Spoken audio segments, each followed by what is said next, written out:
In a quiet suburb, a young black boy named Marcus faced a harsh reality every day at school: racism.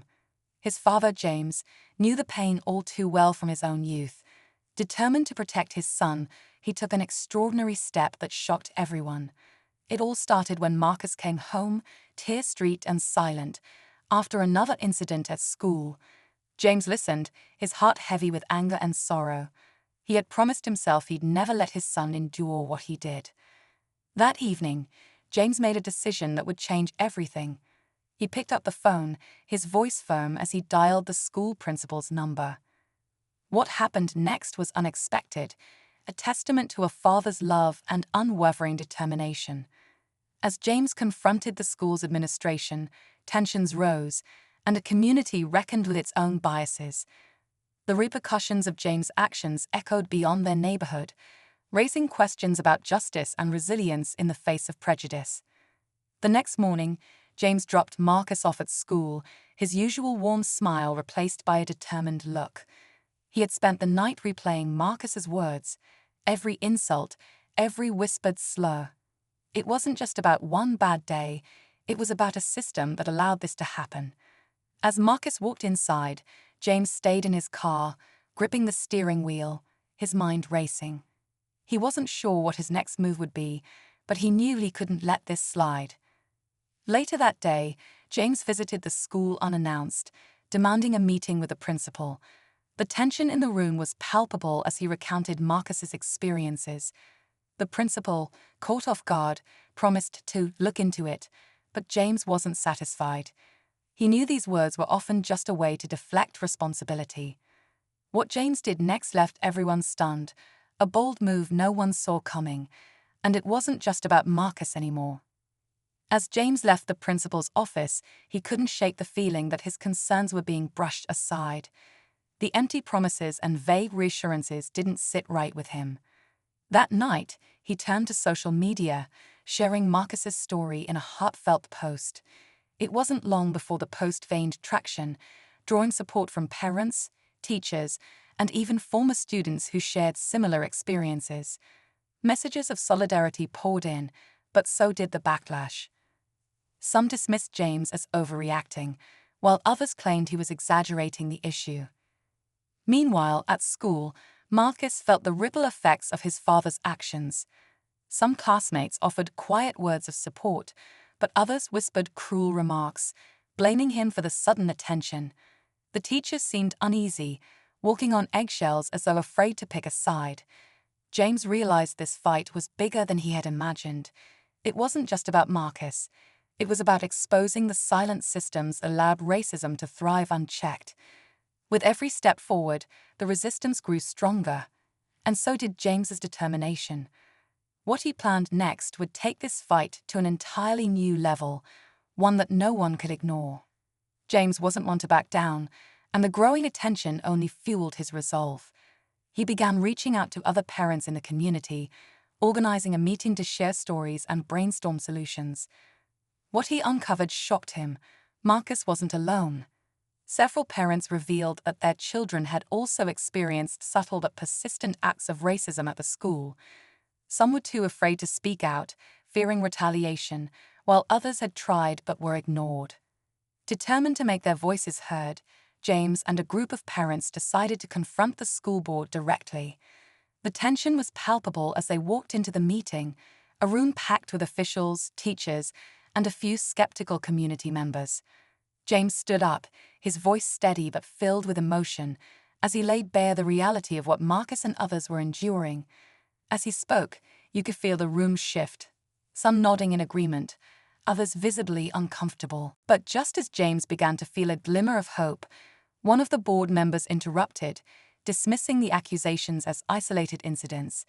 The air grew thick with tension, and James clenched his fists beneath the table. He realized the fight was far from over. What he did next would push the conflict to its breaking point, leaving everyone in the room questioning where they truly stood. James sat quietly for a moment, letting the board members' dismissive words hang in the air.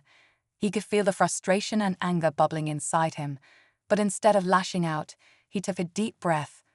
Slowly, He reached into his bag and pulled out a folder, placing it on the table in front of him.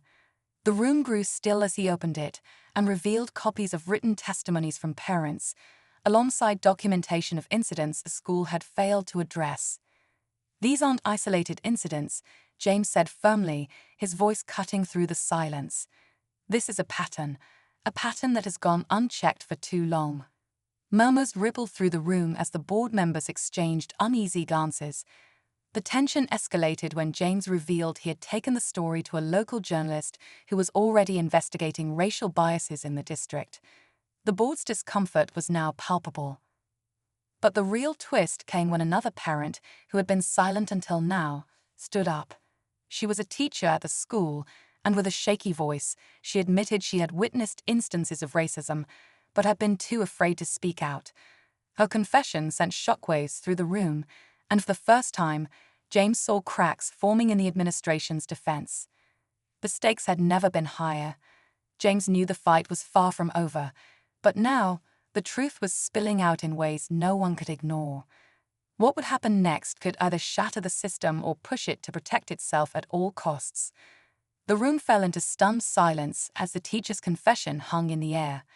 James took the opportunity to press forward, his voice steady but resolute. "This isn't just about Marcus," he said, looking around the room.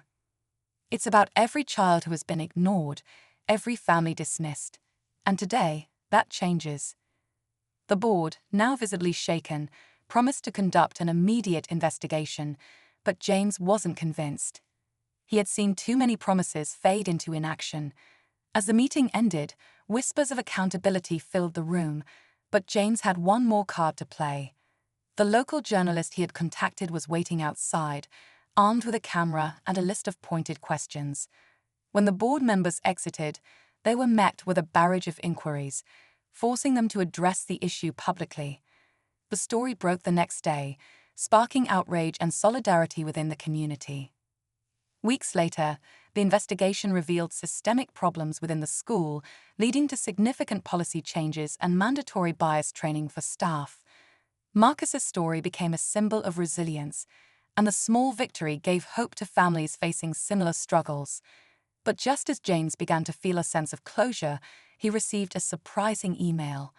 It was from a student, one of Marcus's classmates, who admitted to being part of the problem.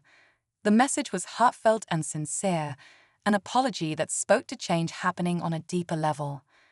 James realized then that this fight wasn't just about holding people accountable. It was about transformation, one step at a time.